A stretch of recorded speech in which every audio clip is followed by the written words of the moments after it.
আসসালামু আলাইকুম। মুক্তিযোদ্ধাদের বিষয়ে যেসব গুরুত্বপূর্ণ বিষয়গুলো জানিয়েছেন মুক্তিযোদ্ধা উপদেষ্টা ফারুক ই আজম, সেগুলো আজকের এই ভিডিওতে আপনাদের জানিয়ে দিব। সর্বপ্রথম আমরা জেনে নিব 2009 সালে আওয়ামী লীগ সরকার ক্ষমতায় আসার পর শুরুতে ভাতাপ্রাপ্ত বীর মুক্তিযোদ্ধার সংখ্যা ছিল প্রায় 1 লাখ।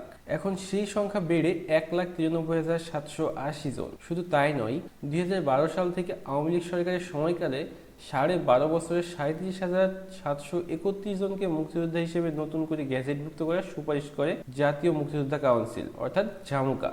এদিকে মুক্তিযোদ্ধা কোটা ব্যবহার করে স্বাধীনতার পর থেকেই গ্রেড অনুযায়ী কতজন সরকারি চাকরি পেয়েছেন তার তালিকা তৈরির নির্দেশ দিয়েছেন উপদেষ্টা ফারুক ই আজম। পরে মুক্তিযোদ্ধা মন্ত্রণালয় জনপ্রশাসন মন্ত্রণালয়ের কাছে সেই তথ্য চেয়ে চিঠি দিয়েছেন।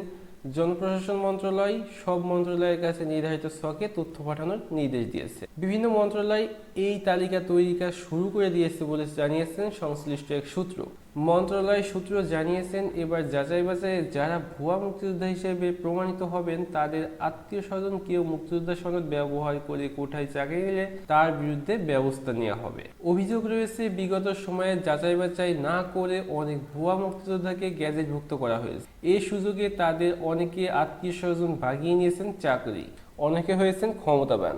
মুক্তিযোদ্ধা মন্ত্রণালয় ও জামুকা সূত্র জানায়, অন্তর্বর্তীকালীন সরকার দায়িত্ব নেওয়ার পরপরই মুক্তিযুদ্ধ মন্ত্রণালয় ও অধীন প্রতিষ্ঠানের কর্মকর্তাদের সঙ্গে বৈঠক করেন সরকারের মুক্তিযুদ্ধ বিষয়ক উপদেষ্টা ফারুক ই আজম বীর প্রতীক। সেই বৈঠকে বিগত সময়ে জারি হওয়া মুক্তিযোদ্ধাদের গ্যাজেট পর্যালোচনা করে সেখানে থেকে ভুয়া মুক্তিযোদ্ধাদের খুঁজে বের করার জোরালো নির্দেশ এবং ভুয়া মুক্তিযোদ্ধাদের শাস্তির আওতায় আনার কথা বলেন তিনি। আজকের ভিডিও এই পর্যন্ত। পরবর্তী ভিডিওর জন্য আমাদের সাথেই থাকুন।